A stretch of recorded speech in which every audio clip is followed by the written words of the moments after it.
What's up, everybody? What's up? What's up? What's up?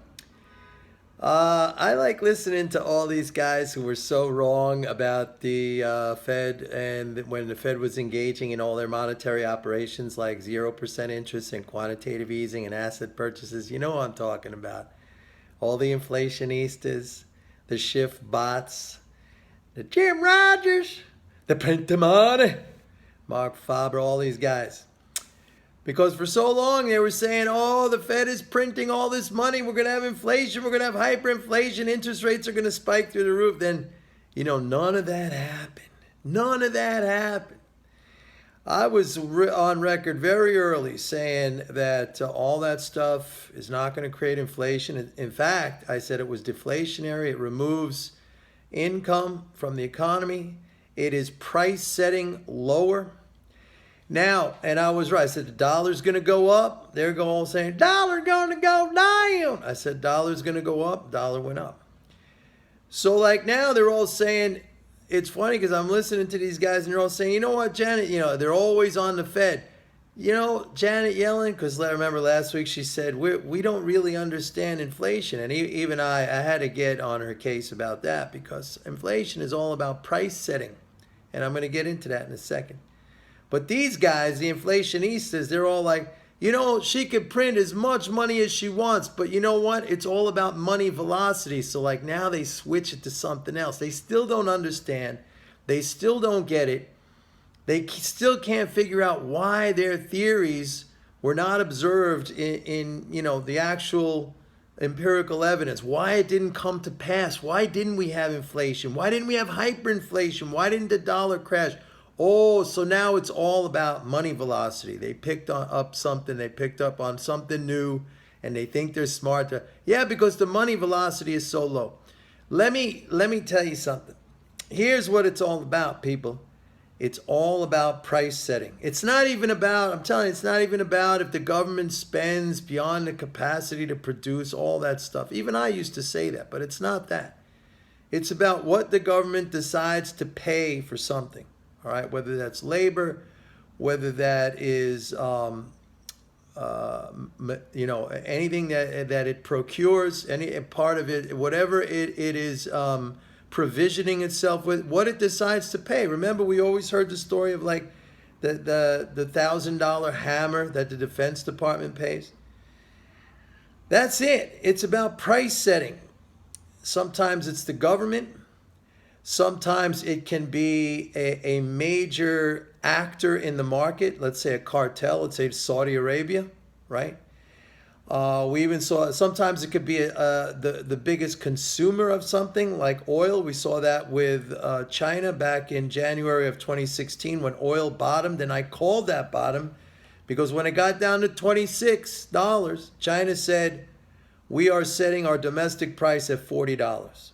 Once they set, and they're the world's largest importer of oil, once they set a floor, prices converged to that and went back up. So it's all about price setting. That's it. It's all about price setting. If the government pays more for whatever, for labor, if it pays more in interest, right? The Fed is the government's agent, it's the government's banker. The government is a net payer of interest. The cost of credit is reflected in the cost of all goods and services. When they raise rates, they're raising the general level of prices. When they cut rates, that's what these guys don't understand. That's what they did not understand. When the rates went down to zero, the Fed, by setting the rates down to zero, was adjusting the general price level lower. All right? So everything reflected that reduction to zero. Same thing on the upside. When they set the rates higher. So Yellen, by saying that, she does not understand this. But that, that in itself is understandable because she is a creature of mainstream economics, of the academics as it is, or academic economics as it is taught here in the United States or throughout, Western institutions. Let's put it that way. Right? They don't teach MMT. They teach a brand of economics which really is still kind of focused in the gold standard or fixed exchange rates. We don't have that anymore. We don't have that. And they will not adjust to the current reality.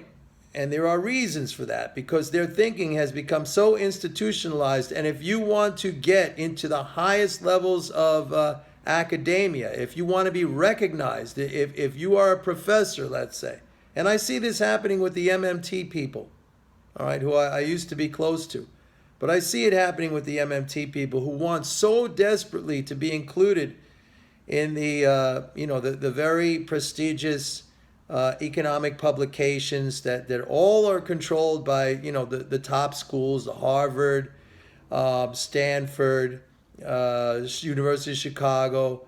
They're the ones that really dictate what goes into these publications. And I see it with the MMT people, the founders, and they're all nice people, and they're all very earnest, and they want to do a good job, but they're all academics.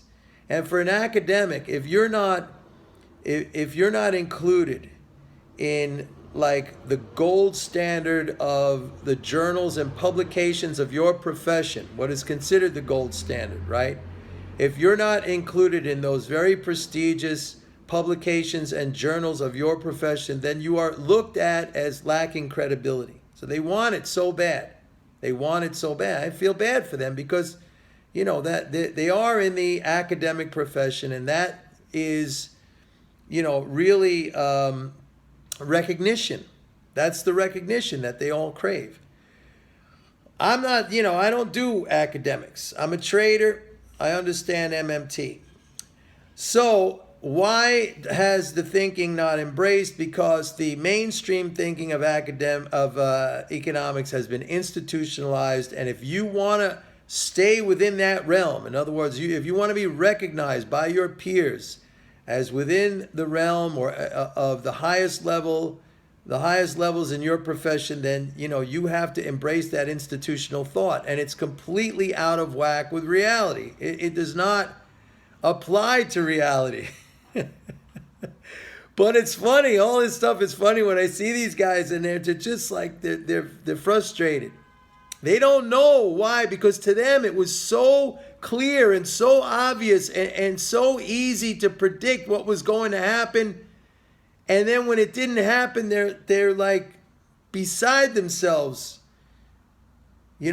wondering, questioning what went wrong. And they won't tell you that they were wrong. They won't tell you that, hey, maybe my theory is messed up. No, they're going to go for something else. It's the money velocity.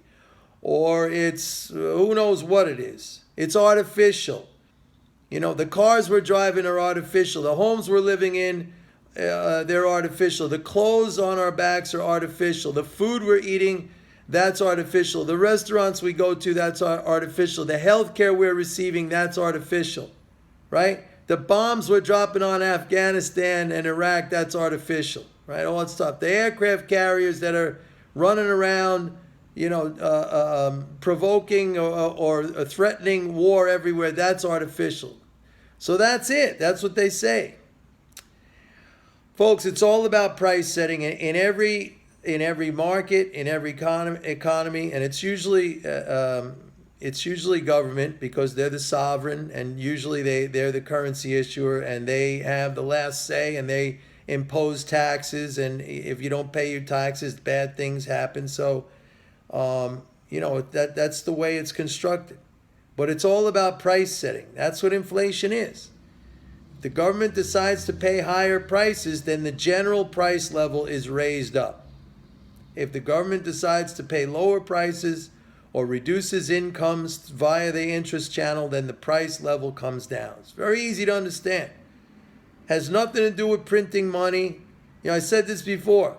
The Japanese, they've been doing this for 30 years now, trying to print the so-called print yen, quadrillions of yen.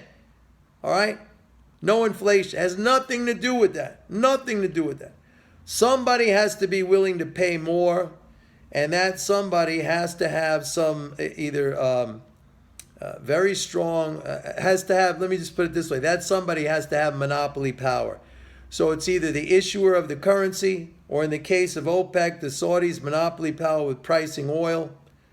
There's or China, kind of a monopolist in terms of the largest consumer importer of oil, something like that. That's how it works. That's exactly how it works. It's very easy. Somebody has to pay more.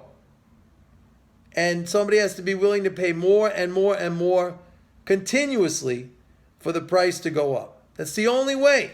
The only way you could create inflation. All right. Bye.